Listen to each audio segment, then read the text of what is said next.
So the EIC point system is based on two matches in the military. You have the combat EIC matches and the national match EIC matches.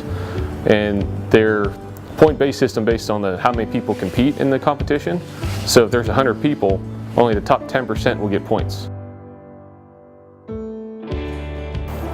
For each badge, there's a 30-point requirement, and each one has a different set of rules, as you can say, getting them and what matches qualify. Rifle and pistol are pretty similar, but the international one's different than the other two. Pistol was my first one, and I got that in 2012. We joined the service pistol team and the international pistol team, so they had me shoot a lot of service pistol events to gear me up for Camp Perry to use as a burner shooter there. And along the way, in the same summer in 2012, I believe it was, yeah, 2012, I legged out at Canton right before we went to Perry, and then I made the President's 100 when we went to Camp Perry, so it was a double whammy for me. It kind of felt like you're part of the club now, because everyone on the team had one except for me and another guy, and we both got it that summer, and just kind of like a stepping stone in the unit, like kind of like paying your dues. Everyone, you get this, you get that, and on your way up to, you know, more competition and highlights in it. So it felt pretty good. I got my international 3 years later in 2015. That one was the one I wanted the most, because it's there's not as many, like never got mine, I was number 570 something since 1963.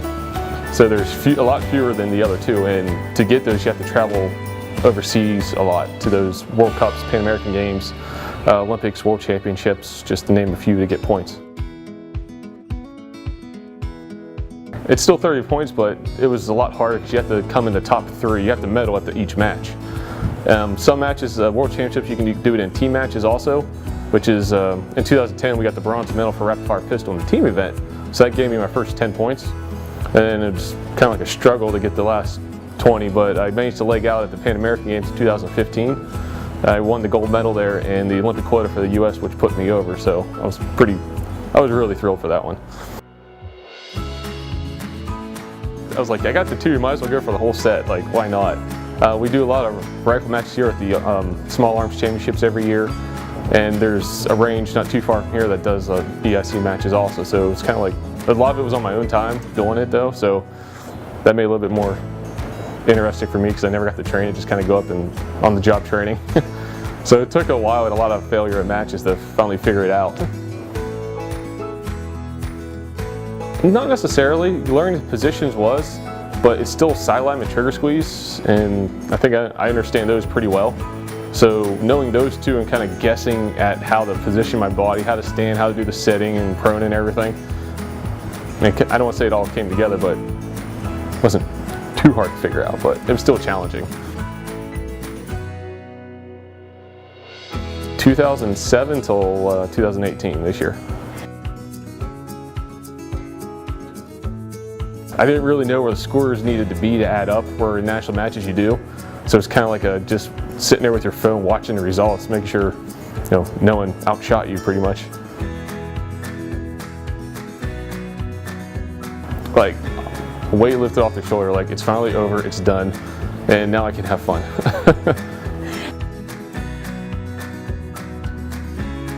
Program started in 1884, I believe it was, and only 16 soldiers have gotten all 3. So I guess I'm number 17. It's a good feeling. I felt like I'm just weight lifted off the shoulder because I've been trying to, get all 3 of them for some time now. It's finally over. I'm still looking for a new goal to attain, but right now I'm just transferring everything I've learned over the years of, shooting, competing, and with the deployment, and transferring over to the Army now, teaching the soldiers kind of like what I learned, what they need to know to help make them more proficient at marksmanship.